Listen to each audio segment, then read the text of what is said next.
자, 먼저 월간 뉴스레터 열어보도록 하죠. 박명석 큐레이터 함께합니다. 어서 오세요. 네, 안녕하세요. 네, 반갑습니다. 우리 오늘 뭐 시커먼네.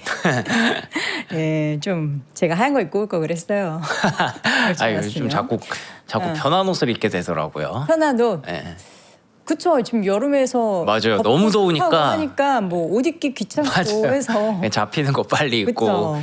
좀만 덜 더웠으면 좋겠다. 이 생각만 합니다. 머리보도 더워가지고 저는 약간 더위에 뭐라 그럴까 그 피부가 녹아내리는 그런 느낌을 받아가지고 요즘 숨이 턱턱 막히다. 맞아요. 근데 시장만 숨이 턱턱 막히는 게 아니라 날씨도 턱턱 막히는데 어제는 좀 시장 분위기 보면은 네. 초반에 좀 약간 이거 괜찮나 싶다가 또 바로 이렇게 말아 올리더라고요. 아, 맞습니다. 네, 시장 분위기는 전반적으로 많이 좀 좋아진 것 같아요. 네. 그러니까 지난주까지의 어떤 우리 분위기는 좀 되게 날이 서 있고 좀 예민하고 막 확인해야 되고 이거 얼마 나왔나 궁금해하고 분석하고 이랬던 분위기였다면 지난주까지 어쨌든 하이퍼스케일러 실적이 다 나왔잖아요. 네. 그러고 나니까 이제는 조금 이제 릴렉스 하면서 바라보게 된 것 같습니다. 이게 뭐 하이퍼스케일러가 잘 나왔든 못 나왔든 어쨌든 캐펙스에 대한 전망이 이렇게 되고 있구나라는 거는 우리가 숫자로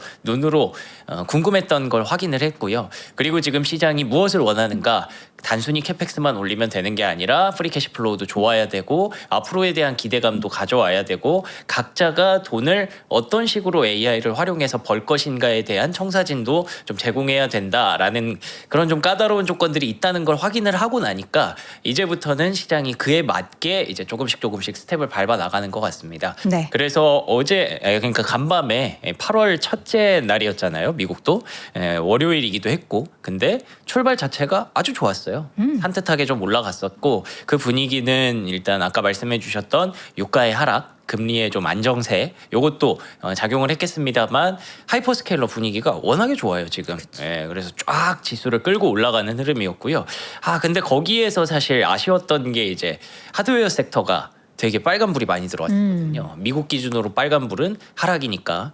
근데 그거를 이제 하이퍼스케일러 괜찮은데 너네는 뭐 하고 있어 하면서 이렇게 쭉 끌어올려 주더라고요. 네. 그래서 굉장히 좀 고무적인 그런 하루였다라고 평가를 할 수 있을 것 같습니다. 네. 자, 그래서 나스닥이 2% 상승했습니다. 그리고 다우지수 1.3% 올랐고요.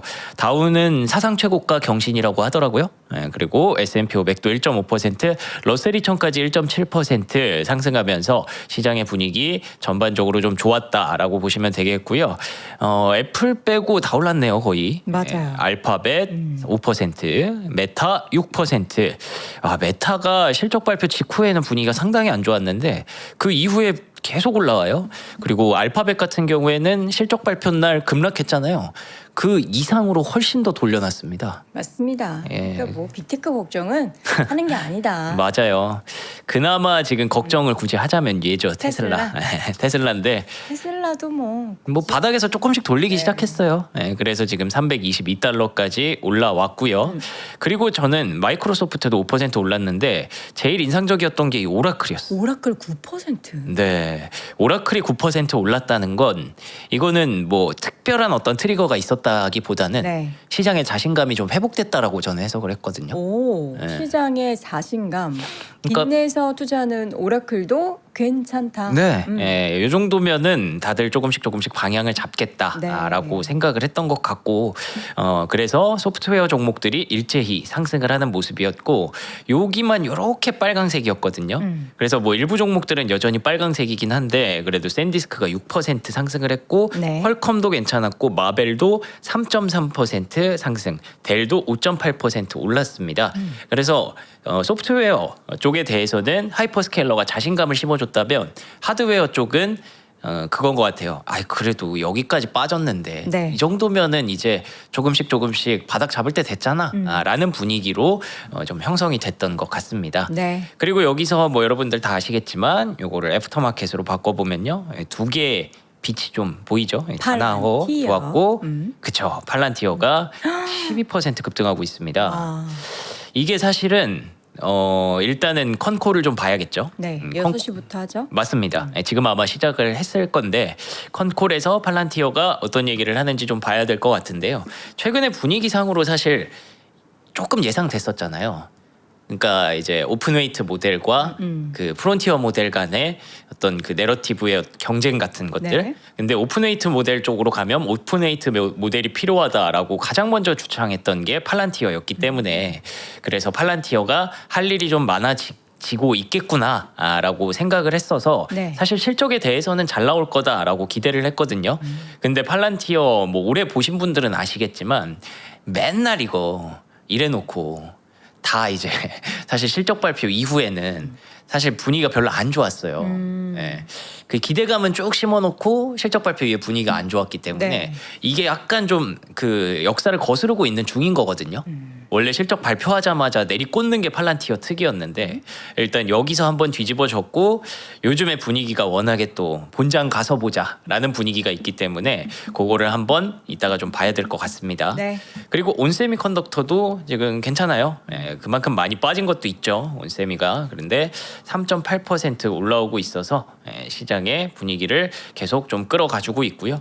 러셀리천도 분위기 좋았던 와. 거 보시면 좋을 것 같습니다. 이게 중간으로 모이니까 헬스케어 쪽이 좀 안 좋네요. 그러네요. 헬스케어와 에너지가 조금 부진했고요. 네. 이제 해줘야 되는 종목들이 다시 올라왔던 거. 근데 그 분위기가 이제 5일 그러니까 유가의 하락에서 일단 왔다고 봐야 될 것 같고요.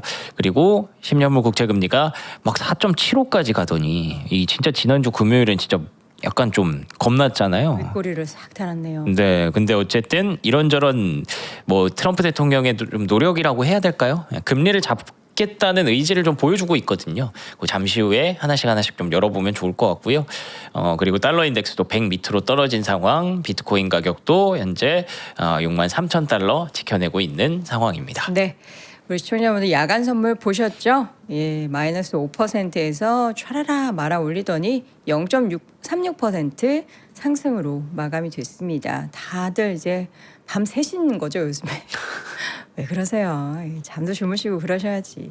자, 그래서 이제 무슨 일들이 있었는지 한번 이슈를 보도록 하겠습니다. 첫 번째 이슈부터 한번 볼까요? 네, 일단은 전쟁 이슈를 좀 보면요. 네. 이게 막 유가 떨어진 거에 비해서 막 그렇게 엄청 좋아진 건 아니에요. 그러니까 우리가 어제 아침에 제가 이 방송을 진행을 하면서 7시에 유가를 좀 볼 필요가 있겠다라고 말씀을 드렸었고 네. 그때 떨어진 게 79, 80이었잖아요. 그래서 그걸 다시 해석해 보면 지금도 80이라는 건 그러니까 트럼프 타코 주말에 나왔던 거 있잖아요. 그거 반영되고 나서 월요일에는 어떠한 그런 등락이 없었다라고 보는 게 맞거든요. 네. 그러면은 거기서 이제 이란의 리액션이 나왔을 거고 리액션이 뭐 어땠는지 그래서 이렇게 유가가 더 빠지지 않고 80달러대를 유지했구나 정도로 판단하시면 되는데 뭐 어쨌든 그래도 저번 주보다는 좀 내려온 거니까 그걸 좀 반영했다라고 볼 수 있을 것 같고요.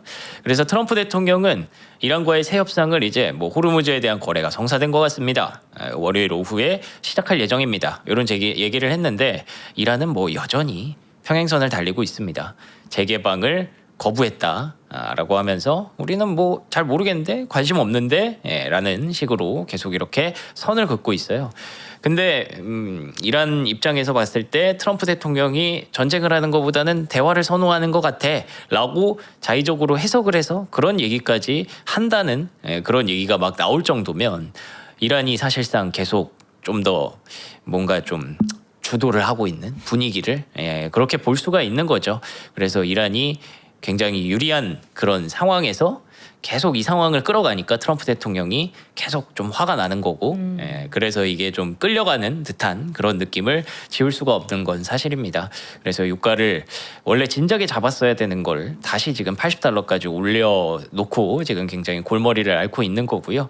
여기서 또 어떻게 방향성이 잡히느냐에 따라서 여러분들이 아마 의견이 지금도 좀 갈리는 것 같은데 그 지금 의견 갈리는 게 정상이라고 저는 생각을 합니다. 네. 그래서 지난주보다는 완화가 됐지만 그렇다고 월요일에 이렇다 할 뭔가 분위기 반전 카드는 딱히 없었다.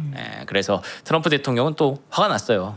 이거 이 트윗을 제가 꼼꼼히 읽어봤는데 이 사람의 어떤 감정이라고 할까요? 그게 좀 읽히더라고요.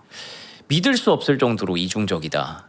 어떤 이란 지도부는 회담을 요청하고 있고 어떤 이들은 구걸이라고까지 말하고 회담이 시작돼서 가까운 시일 내에 추가 회담을 약속했음에도 불구하고 공개적으로는 아무런 얘기도 안 하고 있고 오만과만 협상하고 있다 그러고 우리는 뭐 호르무즈 해협 강력하게 통제할 건데 라고 얘기하니까 뭐 트럼프 대통령의 말이 진짜인지 이란 지도부의 말이 진짜인지는 알 수는 없지만 계속 이렇게 좀 답답하다라는 게 너무 보이더라고요. 이혼 소송 중인 부부 같아요. 보통 뭐 감정을 이 사람이 좀 많이 드러내는 편이긴 하지만 근데 그게 약간은 조금 만들어진 감정 같은 느낌이 있잖아요. SNS를 읽으면 뭐 금리 인하해. 뭐 내가 이거 다 했어. 약간 뒤에 어떤 큰 목적을 위해서 앞에서 뭔가 이제 화내고 그쵸. 어르고 달래고 뭐 그러는 느낌이 있죠. 근데 이 트윗을 보면서는 아 진짜 답답한 것 같다라는 생각이 좀 들더라고요. 이란이 자꾸 아니라고 하니까 네. 우리 얘기하고 있잖아. 무슨 소리야. 도대체 왜 그러는 너 거야? 어저께 밤에 나한테 전화했잖아. 왜 여기서는 그러니까요. 왜 이러는 거야? 약간 이런 거예요. 뭐가 진위 여부는 저도 잘 모르겠어요. 그러게요. 어떤 얘기를 하고 있는지 몰라서. 근데 어쨌든 이란 지도부를 도저히 이해할 수가 없다. 네. 왜 이러는지 모르겠다. 이렇게 평행선을 좀 달리고 있는 그런 흐름이었습니다. 예. 자, 그리고 이 가운데 또 트럼프가 석유 가격을 낮추라는 또 압박을 했네요. 맞습니다. 이것도 불안한 거죠. 금리 자꾸 올라가고 하는 게. 근데 저는 그게 핵심인 것 같아요. 예, 그래도 금리가 올라가는 거를 어떻게든 좀 내리기 위한 방법으로 우리 모두가 생각하고 있었던 게 지금 뭐 턴 프리미엄이라는 그 얘기는 해결하기가 좀 어렵고 그럼 기대 인플레이션 내려야 되는데 유가 지금 잡으면 되는데 유가를 어떻게 잡을까에 대한 고민인 거잖아요. 근데 트럼프 대통령도 똑같은 생각을 하고 있었던 것 같고요. 그래서 이란 얘기가 잘 안 통하니까 네. 셰브론한테 가가지고 석유 가격을 당장 낮추십시오. 예, 지금 이러면 안 됩니다. 그리고 심지어 이란 전쟁에서 돈을 너무 많이 벌었다라는 얘기까지 합니다. 그래서 전략 비축량이 많이 떨어졌더라고요. 이러면 이거 또 채워야죠. 채워야 되니까 그러면은 유가가 쉽게 떨어지지 않을 수 있고 그러면서 아니 이란 전쟁하면서 엑슨모빌이나 쉐브론 보니까 돈을 엄청 많이 벌었더라고. 이 두 기업이 딱 지난주 금요일에 실적 발표한 기업들이거든요. 아니 자본주의 국가에서 기업이 돈 많이 번 거 가지고 왜 그렇게 그래서 뭐 요즘 종종 일어나는 일이잖아요.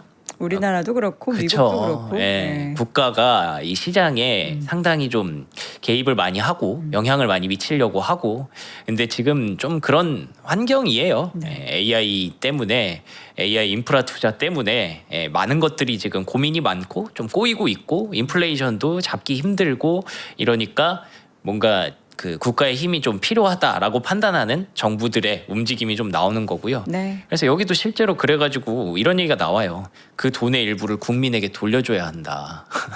기업이 돈을 벌었는데 이거 아니, 때문에 번 거 세금 아니냐. 더 많이 내잖아요. 그래서. 네, 그런 얘기일 거예요. 뭐 그렇겠죠. 그래서 소비자 가격을 낮춰야 된다. 이렇게. 네. 그래서 뭐 어떤 방식으로든 인플레이션을 낮추기 위한 그런 고민, 인플레이션을 낮추려고 하는 건 금리를 잡기 위한 그쵸. 그런 고민이고 트럼프 대통령이 금리를 잡고 싶어 하는구나에 대한 의지를 좀 받기 때문에 금리가 좀 떨어졌다라고 볼 수 있을 것 같네요. 그러니까 이거는 약간 우리나라와 논의하는 그 내용과 결이 다른 게 트럼프의 목적은 기업에서 돈을 달라는 게 아니라 너네 가격 낮춰서 그렇죠. 인플레이션 올리게 하지 마라. 이런 내용이 좀 골자인 것 같습니다. 뭐 다 목표는 뭐 비슷하겠죠. 네. 자, 그래서 이제 시장 분석을 한번 보도록 하죠. 골드만삭스의 분석은 어떤 걸까요? 그래서 요거는 이제 금리 얘기로 좀 넘어가는 건데요. 그러면 이 상황을 금리를 좀 완화시킬 수 있느냐? 결국에는 이게 하드웨어, 소프트웨어 막 이런 식으로 좀 계속 요즘 핑퐁핑퐁을 하잖아요. 네. 하이퍼스케일러가 가면 하드웨어가 못 가고 하드웨어가 가면 또 하이퍼스케일러를 누르고 약간 이런 현상이 발생했는데 둘 다 올라가려면 저는 이 매크로 함수가 좀 완화돼야 된다고 생각을 하거든요. 근데 간밤에는 그게 좀 됐으니까 둘 다 끌고 올라갔다라고 판단을 하고 그럼 금리가 이제 그렇다고 해서 낮으냐? 그건 또 아니잖아요. 잠깐 4.75 갔다가 조금 내려왔을 뿐이지. 근데 그 배경에는 계속 이제 연준에 대한 부담감을 시장에서 제기를 하고 있습니다.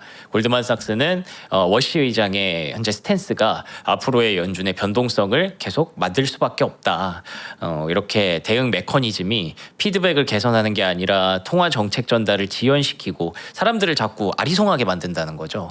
도대체 무슨 생각을 하는 거야? 이렇게. 그리고 금융시장에 불필요한 변동성을 야기할 수 있다라고 주장을 하는 거고요. 그래서 조금씩 월가의 의견들이 금리 인상 못 한다니까 이거에서 확실히 의견이 좀 꺾이고 있어요. 인상을 한 번 정도는 할 것 같다. 네네. 근데 그 시점에 대해서는 다들 의견이 좀 다른데 이러다가 9월에 진짜 할 수도 있겠는데까지로 계속 넘어가고 있거든요. 그래서 못한다 그랬다가 지금 어떻게 이러는 거야 이럴 수도 있지만 그게 사실은 월가의 입장도 좀 이해해 주셔야 되는 게 워시라는 사람이 명확하게 어떤 정책을 펼지 어떤 스탠스를 보여줄지 이제서야 약간 윤곽이 잡힌 거잖아요. 그래서 그거에 맞게 지금 수정을 하고 있다라고 보시면 될 것 같고요. 네. 그래서 JP 모건이 보기에는 신뢰도를 강화하는 게 어려워진다면 어쩌면 연내 인상은 불가피해질 수 있다라고 보고 있습니다. 그래서 실제로 식품 물가 상승세도 장기화되고 있는 상황이고 사실 유가가 지금 잡는다고 어쨌든 기대 인플레이션을 좀 낮출 수는 있지만 기대 인플레이션은 어쨌든 기대거든요. 전망치기 때문에 지금 당장 유가의 상승이 꽤나 좀 중기적으로 나타난 상황에서 곳곳에서 물가를 건드렸을 수 있기 때문에 그러면은 이제 고착화가 되어 있을 수 있거든요. 그래서 그 상황이 조금 부담스러울 수 있다라는 전망들을 하고 있는 거고요. 그래서 앞서 말씀드린 대로 JP모건뿐만 아니라 BNP 파리바도 12월부터 3회 정도를 인상할 것 같다라고 전망치를 조금씩 앞당기고 있는 분위기입니다. 다만 윌리엄스 뉴욕 연은 총재는 항상 이럴 때마다 좀 등판하는 비둘기죠. 지금 잘하고 있는 거다. 우리 그 연준 의장 정책 기조 강력히 지지한다. 굳이 인상할 필요 없다라는 뜻을 조금 이제 직접적으로 말하기는 좀 그러니까 간접적으로 이렇게 얘기를 한 것 같고요. 그래서 실제로 어제 7월 ISM 제조업 PMI가 나왔는데 꽤 많이 올라왔어요. 이게 2022년 이후로 최고치까지 올라왔더라고요. 그러네요. 근데 이렇게 되면은 사실 요거는 AI랑 인플레이션이랑 전쟁 이런 거 빼고 얘기하면 경기가 좋아지는 거잖아요. 네. 그러면 경기가 좋아질 때는 계속 수요가 높다는 뜻이니까 그러면 결국에는 물가를 잡기가 지금은 어려운 구간으로 계속 가고 있다라는 뜻도 되거든요. 근데 옆에 보시면 이게 프라이스 인덱스거든요. 네. 가격 지수. 여기 떨어졌어요.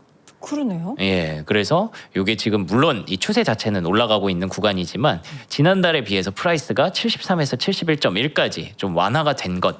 이거는 일단 7월에 유가가 조금 안정이 됐었으니까 그런 상황을 반영한 것 같은데 그래서 지금 아슬아슬한 줄타기를 하고 있습니다만 물가를 잡으려는 노력 그리고 곳곳에 경고 메시지 이런 것들이 계속 시너지를 내고 있어서 많은 사람들이 좀 잡혔으면 좋겠다 금리가 내려갔으면 좋겠다를 일단 기대하고 있는 상황입니다. 어제 근데 우리 반도체가 밤사이에 장중에 반등한 게 이 제조업 지수 보고서 반등을 한 거라 그러더라고요.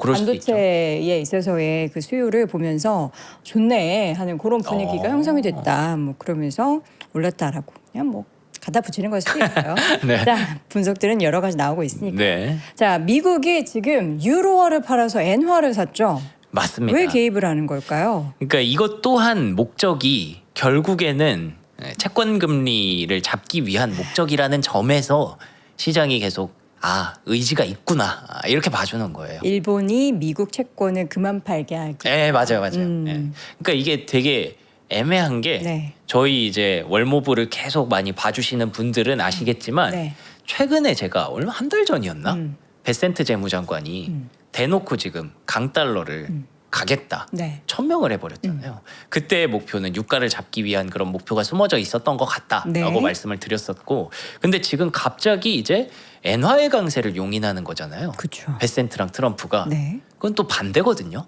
그러니까 지금 상황이 그때와 조금 달라진 거. 네. 지금은 채권 금리를 잡으려면 이 엔화의 급락을 일단 방어해야 된다. 라는 것도 조금 생각을 하고 있는 것 같아요.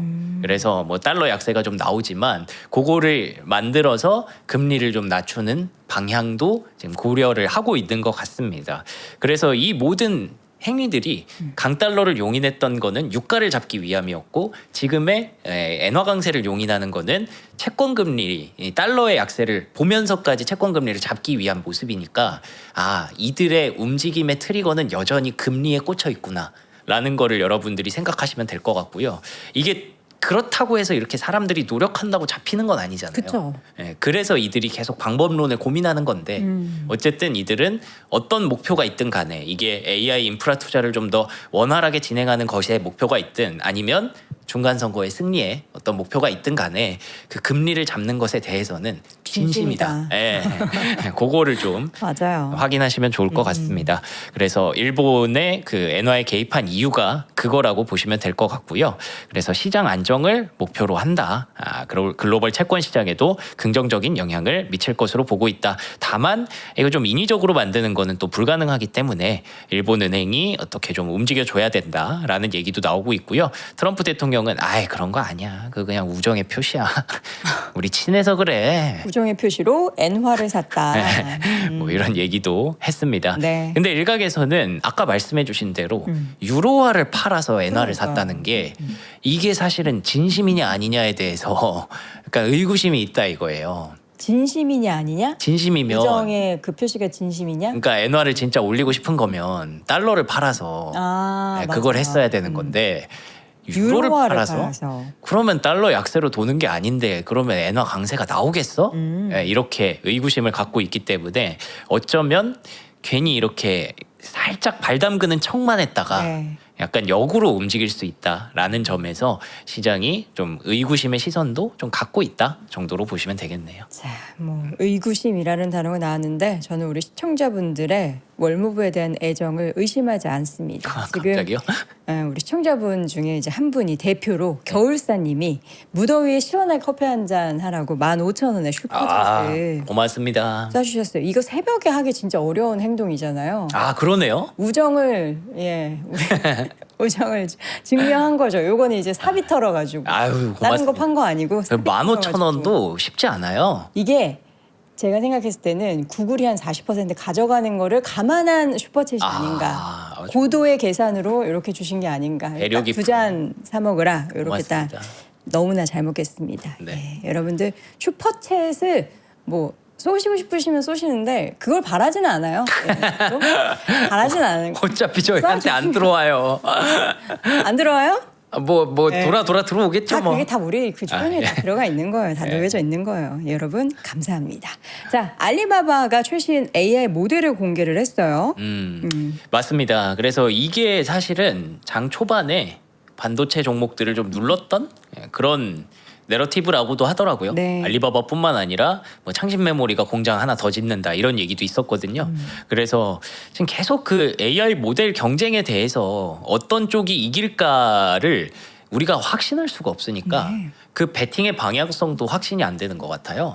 그러니까 완전히 미국의 프론티어가 다 이긴다. 뭐 엔트로픽과 오픈 AI의 경쟁이 가장 선두에 있다라고 우리가 확신을 하면 그에 맞게 이 시장의 투자 전략을 가져가면 되는데 그러면서 이제 미국에서 오픈웨이트 모델도 나오고 중국에서 이 AI도 계속 뜨고 있고 이러니까 이런 상황이면은 뭐에 맞게 베팅을 해야 되지? 그게 좀 애매하니까 계속 퐁당퐁당 하는 게 저는 있다고 보거든요. 그쵸. 그래서 알리바바도 최신 AI 모델을 공개했는데 얘기 들어보면은 뭐 페이블 5와 비슷하거나 때로는 더 나은 점수를 기록했다. 그러면서 법률 문서 검토, 금융조사 수행, 건축 3D 모델링과 같은 실제 작업량을 처리할 수 있고 수백 페이지 분량의 문서, TV 시리즈 또는 100시간짜리 라이브 스트림을 이해하고 검색 가능하고 상호작용 가능한 지식 허브로 변환하는 능력에까지 영향을 미친다.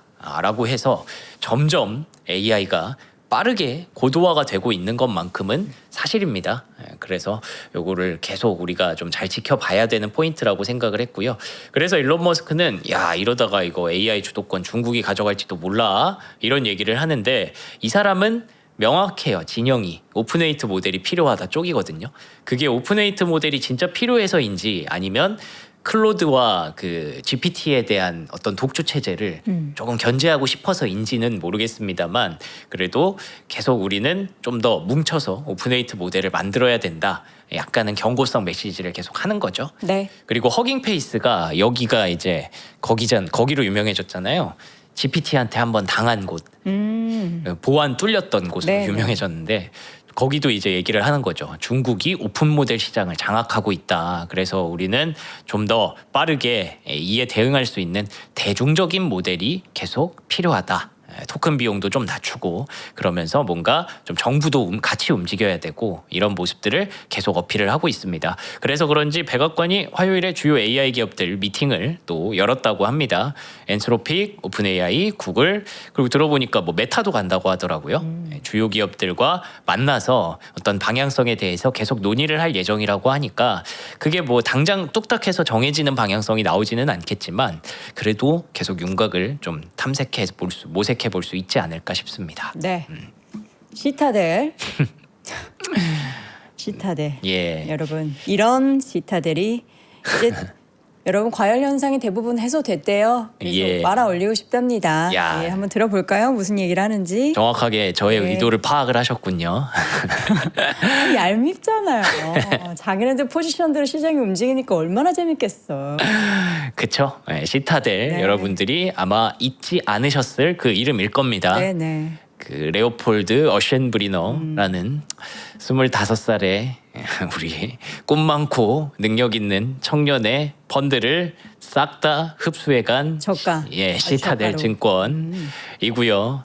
그래서 그 시타델 증권이 봤을 때 여름에 있었던 과열 현상이 대부분 해소됐다. 개인 투자자들이 위험을 줄였고 레버리지도 정상화됐고 시장 집중도도 감소했고 기술적 역풍 요인들도 대부분 사라졌다. 그렇기 때문에 시타델이 가져간 레오폴드의 포지션 뭐 네비우스 그리고 뭐 샌디스크 이런 종목들의 상승 랠리가 간밤에도 좀 지속됐습니다. 네. 네오클라우드 강했고요. 그리고 스토리지 기업들 중에서 하필 또 샌디스크만 또 올랐던 건 뭔가 무시할 수 없는 그런 흐름이 있다는 뜻이겠죠. 네. 그래서 낮은 변동성 V자 회복보다는 낮은 변동성 속에서 서서히 상승하는 추세를 뒷받침할 것이다라고 보고 있는데 심지어 이렇게 차트까지 막 계속 만들면서 이런 것들에 대해서 좀 강화를 하더라고요. 그동안 계속 사던 이 개인 투자자들이 갑자기 이렇게 팔았기 때문에 많이 좀 청산이 됐고 뭐 이 중에서 요 안에 뭐 그런 것도 있을 수 있죠. 레오폴드 청산도 있을 수 있고요. 그래서 내가 해소했다라고 어떻게 보면 자랑스럽게 얘기하는 그런 상황입니다. 이게 해소가 됐고 결국에는 강세장 동력은 여전히 견고하게 유지되고 있다. 그래서 포지셔닝에서 벗어나서 다시 실적과 거시경제 상황, 매크로와 이런 것들에 집중하고 있다라고 분석을 했기 때문에 그렇게 되면은 뭐 어쨌든 뭐 얄밉기는 하지만 그래도 우리가 도대체 왜 이렇게 움직이는 거야? 이해를 할 수가 없네? 라고 했던 분위기에서 아 그래도 이제는 요게 요래서 가는 거고 이게 이래서 빠지는 거고 이런 상황으로 포지셔닝보다는 수급보다는 펀더멘털에 집중할 수 있게 되었다라고 얘기를 하고 있으니까 조금은 그래도 이제 릴렉스하고 조금은 이제 우리가 계산할 수 있는 권역으로 들어가는 것 같습니다. 도이체방크에서는 그래서 S&P 500 EPS 전망치도 상향을 했고요. 기존에 EPS가 높아진다, 실적이 좋아진다라고 하면은 아니 주가가 빠지는데 뭔 자꾸 실적이 좋아진다는 거야? 목표가는 왜 올리는 거야? 이랬었는데 이제는 좀 근거가 생기는 신뢰도가 생기는 그런 분석이라고 보시면 되겠고요. 지난주에 글로벌 기술주 펀드로 157억 달러가 다시 유입되기 시작했다고 합니다. 그래서 조금씩 다시 힘을 내고 있다라는 거고 골드만삭스에서는 어플라이드 머티리얼스, 마이크로소프트 뭐 이런 종목들을 컨빅션 리스트에 넣었다. 근데 델타, 오라일리 자동차, 바이킹홀딩스도 있고 반면에 브로드컴은 좀 제외했네요. 서비스나우도 제외했어요. 그러면서 이게 뭐 무조건 정답이다는 아니지만 이렇게 어쨌든 이 월가의 의견들을 다시 한번 신뢰도 있게 계속 좀 잘 살펴봐야 될 것 같습니다. 네. 오라클까지 한번 볼까요? 아 맞아요. 예. 근데 오라클의 CDS 스프레드는 사상 최고치래요. 주가는 올랐는데. 그럼에도 불구하고 올라가는 거는 성장을 더 믿는 거죠. 예. 그래서 여전히 이런 불안 요소는 존재한다라는 거를 좀 염두에 두시라고 이것도 가져와 봤습니다. 불안하면 안 좋은 걸 자꾸 더 보게 되고 네. 그냥 좋게 생각하면 다 좋은 면만 보는 건데 맞아요. 시장이 왔다 갔다 해서 우리가 박자 맞추기가 참 어려운 것 같습니다. 자, 특징주 팔란티어부터 한번 보도록 하죠. 네. 슈퍼마켓에서도 많이 오르고 있는데 초록불이 가득하네요. 지금 팔란티어 주가가 얼마죠? 팔란티어 한번 10.9%네요. 10.8%. 네. 그래도 이 정도면은 팔란티어 치고는 상당히 견조한 겁니다. 그리고 팔란티어. 보통 실적 발표하고 팔란티어 올랐을 때 빨랑 튄다, 진짜 빨리 튄다 그래가지고 얘기했었는데 10% 정도는 좀 이렇게 무난한 수준 아닌가라는 그런 생각이 좀 들어요. 예, 상당히 오랜만에 보는 팔란티어의 시간의 급등입니다. 네. 예, 그래서 여기 다 그린라이트 나왔고요. 항상 우리는 요거 보죠. 룰 오브 40 155까지 늘어났습니다. 진짜 이런 기업 세상에 또 없거든요. 이렇게 성장세를 유지하고 있는 그런 기업이 많지 않아요. 예, 그래서 155까지 높아졌다는 게 어떤 중요한 그런 지표 중에 하나다라고 보시면 될 것 같고요. 다른 것들이 다 괜찮았기 때문에 최근에 그리고 소프트웨어 기업들은 실적 발표하면 그래도 그 분위기를 좀 봐주는 그런 흐름이 지난달까지도 계속 있었기 때문에 그거 연결 받아서 이렇게 보시면 될 것 같습니다. 네. 그래서 40의 법칙 점수, 룰 오브 40 점수는 155점까지 상승했다. 그래서 미래에 대한 우리의 낙관적인 전망을 더욱 강화시켜준다. 근데 제가 뭐 콩코를 본 게 아니라서 내일 한번 뭐 이 시간에 보여드리면 좋을 것 같고요. 저녁 때 또 라이브에서 한번 같이 보면 좋을 것 같습니다. 네. 그래서 소프트웨어 쪽에 이제 투자가 지속되고 있다라는 점입니다. 결론적으로는 사실 저는 그렇게 생각을 해요. 뭐 반도체, 하드웨어 다 중요하죠. 그런데 사실 어느 순간에는 우리는 다 소프트웨어로 가야 되는 거거든요. 왜냐하면 뭐 항상 우리가 어떤 시장의 변화에서 그걸 봤잖아요. 뭐 인터넷 혁명 때도 그랬고, 그리고 스마트폰이 등장했을 때도 그랬고, 결국에는 소프트웨어를 쥐고 있는 기업들이 항상 그 위에 있지 않았습니까?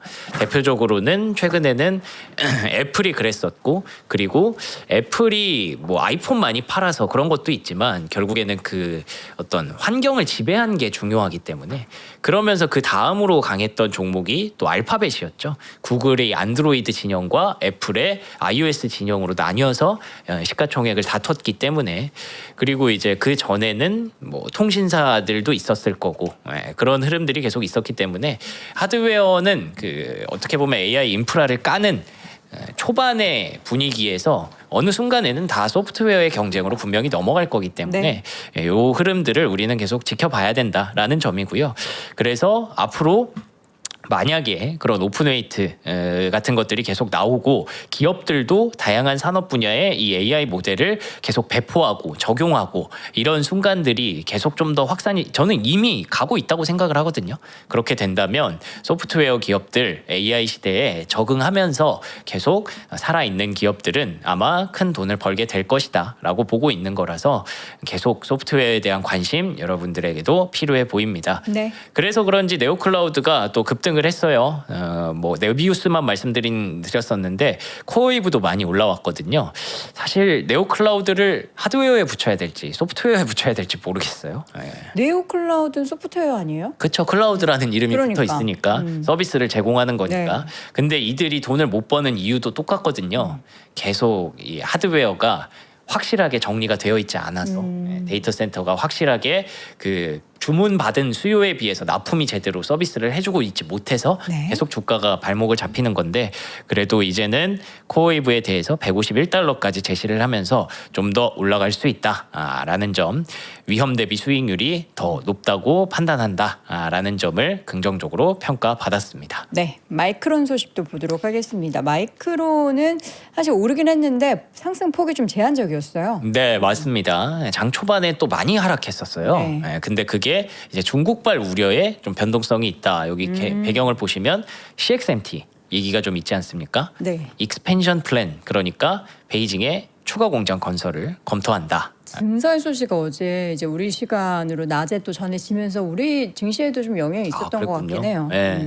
그래서 2차 디램 공장을 건설한다. 뭐 이거 보면 또 많은 분들이 콧방귀를 끼시겠지만 어쨌든 시장에는 영향력이 있었다라고 해서 이거 보시고 넘어가면 될 것 같고요. 네. 그래서 지금 어쨌든 뭐 시장 분위기는 많이 개선됐죠. 지난달에 비하면. 그리고 많은 부분들이 이제 제자리로 돌아가고 있는 것으로 보이기는 하지만 2026년 남은 기간에 여전히 기술주에 대한 부담감은 있고, 그리고 또 뭐 지금 뭐 중간 선거도 해야 되고 계속 변동성도 있고 금리도 그렇다고 오늘 빠진 거 진짜 찔끔 빠진 거거든요. 그래서 지금 모든 것들이 완벽해지지는 않았기 때문에 여전히 부담스러운 구간에 있을 것이다라고 JP모건에서는 조금 조심스러운 그런 분석을 하기도 했고요. 그래서 시티그룹에서는 어쨌든 반도체를 긍정적으로 보기 때문에 이 풀백 그러니까 지난주까지의 조정에서 살만한 종목을 3개를 꼽았는데 그게 AMD, 텍사스 인스트루먼트, 어플라이드 머티리얼스예요. 쉽게 말하면 CPU 진영 그리고 아날로그 반도체 진영 요게 이제 온세미컨덕터가 오늘 실적을 좋게 발표했죠. 그리고 장비주 진영을 뽑았거든요. 근데 여기서 이제 메모리 반도체에 대해서는 약간은 조금 뭐 애매하다라고 봤는지 마이크론을 관찰 촉매 대상에서 제외했습니다. 근데 이건 또 한국 기업들과는 또 의견이 좀 다르긴 해요. 삼성전자와 마이크론에 대한 의견은 좀 다르긴 한데 뭐 이런 것도 있다 보시면 될 것 같습니다. 네. 월가에서는 또 키옥시아를 또 긍정적으로 봐요. 맞습니다. 그럼에도 불구하고 이게 메모리 반도체가 그래서 다 나쁘게 본다 이런 건 아니고요. 근데 의견이 좀 갈리기 시작했다라는 거인 거죠. 분분하네요. 그렇죠. 그래서 키옥시아에 대해서는 CNBC에서도 부정적인 요인들이 많이 해소된 것으로 보인다. 그리고 모닝스타에서도 최근에 매도세에 과도해 보인다. 한국 메모리 업계 기업들이 너무 많이 빠져서 그런 건데 펀더멘털 자체가 무너진 건 아니다. 그리고 키옥시아는 자사주 매입 얘기를 했나 봐요. 8천억엔 규모. 그래서 그런 것들이 좀 긍정적이다라고 평가를 하면서 키옥시아가 잘 올라가면 또 이게 또 메모리 반도체에 긍정적인 흐름을 줄 수 있으니까 뭐 그렇게 나쁘게 보지만은 않는다라는 것도 참고하시면 좋을 것 같고요. 그 배경은 계속 펀더멘털 달라진 건 없다에서 옵니다. 내년 캐펙스 1조 2천억 달러까지 높아질 수 있다. 이게 이제 지난주 하이퍼스케일러들 실적에서 결국에는 확인을 했고 그래서 좀 더 기대감을 신뢰도를 좀 쌓을 수 있는 그런 전망이라고 볼 수 있을 것 같고요. 번스타인에서는 서버 시장의 규모가 1조 달러까지 높아질 것이다. GPU와 CPU의 어떤 그 콜라보가 앞으로도 긍정적으로 작용할 것이다라고 보고 있고요. 트루이스트에서는 코닝에 대한 투자 의견을 상향을 했어요. 그래서 합리적인 진입 시점을 기다렸는데 이번에 많이 빠져서 이제는 좀 다시 사고 싶어졌다라고 코닝이라는 이제 광통신 관련주에 대해서 긍정적으로 봤고요. 윌리엄 블레어는 또 G번호바도 너무 많이 빠졌다라고 해서 AI 하드웨어 섹터에 대한 긍정적인 분석들이 쏟아지고 있습니다. 그리고 온세미컨덕터가 다행히 또 실적을 잘 뽑아줬고요. 온세미컨덕터가 갖고 있는 약점이라면 아날로그 반도체라서 너무 많은 일을 하고 있다.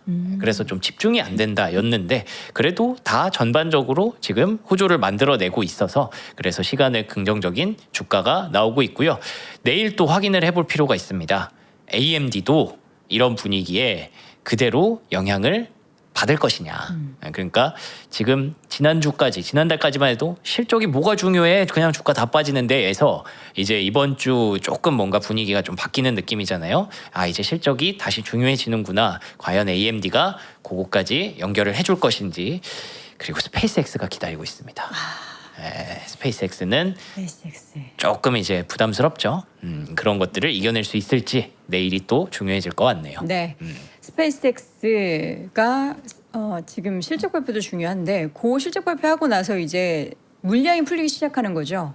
맞습니다. 그래서 스페이스X가 보호 예수가 바로 나옵니다. 그래서 실적 발표 다음 이틀 후거든요. 원래 상장할 때부터 이건 예정돼 있었던 스케줄이고요. 그렇죠. 실적 발표 스케줄이 내일로 확정이 됐기 때문에 그래서 이제 보호 예수 풀리는 게 얼마 안 남았다. 20%에서 30%가 초기에 매도가 가능하고 앞으로 단계적인 해제로 거래 가능 주식 비율이 40%까지 증가할 것으로 예상된다라고 보시면 됩니다. 그래서 이 부분들이 어떻게 보면은 계속 스페이스X 주가를 잡고 있었는데 근데 오늘 좀 올랐어요. 그 배경은 뭐 특별히 뭔가 뉴스가 있었던 것 같지도 않고요. 뭐 이 사람이 야 이 정도면은 이거 미친 듯한 기회인데 스페이스X한테 108달러. 누구예요? 이 사람 찾아보니까 뭐 팟캐스트 진행하는 사람이더라고요. 근데 거기다가 일론 머스크가 받아가지고 나도 그렇게 생각해. 마치 여도은이 방송 지나면 스페이스X 많이 받았어요. 맞아요. 네. 하면 괜찮네 하니까 일론 머스크가 리트윗을 해서 나도 그렇게 생각해 이렇게 말한 거군요. 그래서 이게 영향을 크게 주지는 않았겠지만 네. 어쨌든 실적 발표를 앞두고 저가 매수가 들어와서 좀 다행인 것 같습니다. 그리고 테슬라에 대해서도 테슬라 주가가 올라갔는데 확실히 차트 보시면 방향을 좀 돌리고 있기는 하거든요. 근데 막상 스티펠은 또 목표가를 좀 낮췄어요. 물론 좀 높았습니다. 508달러에서 491달러인데 그래도 계속 테슬라에 갖고 있는 그 모멘텀들이 무너진 건 아니잖아요. 조만간 로봇도 나올 수 있고 로보택시도 잘 될 수 있기 때문에 그런 것들은 여전히 기대를 한다라는 측면으로 이렇게 목표가를 지정을 했네요. 네, 자 이어서 요새 비트코인이 또 약간 부진한데 네. 스트레티지가 이번에 좀 많이 매도했어요. 그러게요. 왜 팔았을까요? 또 돈이 좀 필요했겠죠. 그래서 1억 달러를 조달하기 위해서 1,638개를 또 팔았습니다. 지난번에는 팔아서 뭘 한다 그랬지? 그거 이제 또 했다고. 배당도 주고 네. 이런 식으로 진행을 했었고 그래서 요즘은 그냥 이제 스트래티지가 확실히 그냥 바뀌었어요. 계속 사기만 하다가 4848 이렇게 바뀌어서 이게 스트래티지를 주가를 판별하는데도 굉장히 좀 어려워졌습니다. 그래서 그런지 캔터 피츠제럴드에서는 목표가를 하향하기도 했고요. 그리고 또 모건 스탠리에서 서클에 대한 목표가를 38달러까지 낮췄습니다. 106달러였는데 38달러. 아이고. 예, 완전히 3분의 1 토막을 내버린 거죠. 근데 지금 주가가 많이 낮아요. 한 맞아요. 60달러대인가? 60달러 밑으로 떨어졌습니다. 네. 그래서 지금 서클이 갖고 있는 부담감은 여러분들이 잘 알고 계시죠? 네. 클래러티 액트가 계속 늦어지는 것 그리고 갖고 있었던 USDC에 굉장히 강력한 경쟁사가 등장한 것 이런 것들을 고려해 봤을 때 매력도가 좀 낮다라고 보는 건데 TD코에는 그래도 목표 주가 82달러까지 그래도 스테이블 코인에 투자하고 싶은 사람들에게는 여전히 매력적인 종목으로 남아있다라고 보고 있어서 여기도 의견이 조금 갈리고 있는 그런 분위기네요. 네. 자, 이어서 아스트라제네카가 어느 다른 회사랑 합병을 해요.